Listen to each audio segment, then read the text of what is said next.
there for? I need to use my sink. I'm tired of repeating myself. Yeah. He likes to finish my sentences for me sometimes.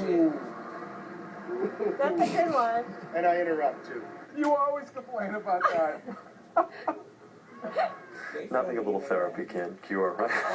I have to admit, Dr. Jennifer Hartstein with us now to talk about this. I have to admit that 312 fights during the course of a year, that number threw me a little bit on the intro. It's about an average a day. You know, it's one a day on average for most people.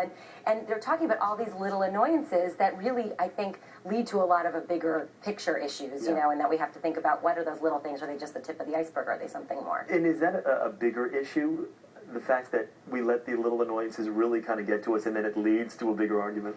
Absolutely. We let them build up, and we let them build up, and we let them build up. And one of the things I think that starts the problem is women go, like that woman said in the piece, right? She just goes behind and does it for him. So we're actually training our significant others not to do it because we end up jumping in and doing it. Yeah.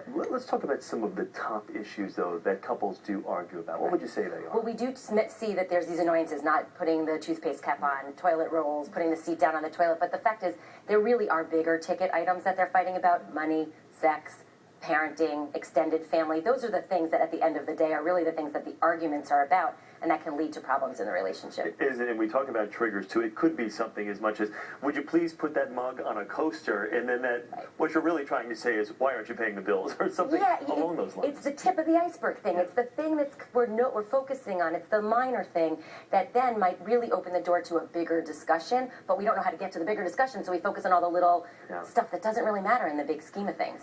Do men and women, do they fight differently? They do. Yeah. They do. Men are problem solvers. They want to jump in, solve the problem, make it happen. Women really want someone to recognize that they feel about something and that recognize their emotions and then get to the problem solving, which often leads to the conflict. You're not hearing me, you're not paying attention to what my needs are, and then the bigger arguments and fights happen. What that one couple said about the one gentleman finishing the sentences of his wife all the time. Absolutely. We make assumptions. You have to just sit back and listen. You do.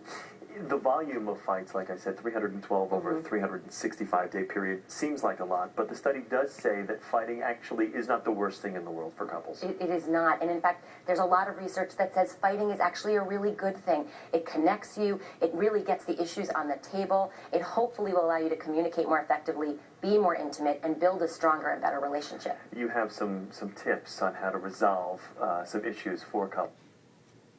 What I want to do is clarify the argument. We mentioned sometimes it's just the tip. Really figure out what it is you're arguing about. That's the important part. Then you want to figure out how to take ownership. What am I bringing to this argument? Why do I care if the towel's on the floor? And if I'm having that reaction, let me figure that out. Validate the feelings of the other person. That means you have to listen to what they're saying and not finish their sentences and really recognize, wow, I see you're upset about this. And then you might go, what can we do about it? And lastly, fight fair. Don't fight below the belt. Recognize what the issues are. Be respectful of one another. It's the disrespect that leads to bigger issues. And real quickly, Thursday nights, 8 p.m., is that just kind of an end-of-the-week thing? Things have built up, and that just seems like a good time? It seems that way, you know, paychecks, end of week, all that stuff might be the reason. All right, Dr. Jennifer Hartstein, good to talk to you this morning. Always great to be here. I'm not going to finish your sentence, I promise. Thanks. Coming up next, the one and only Golden Girl.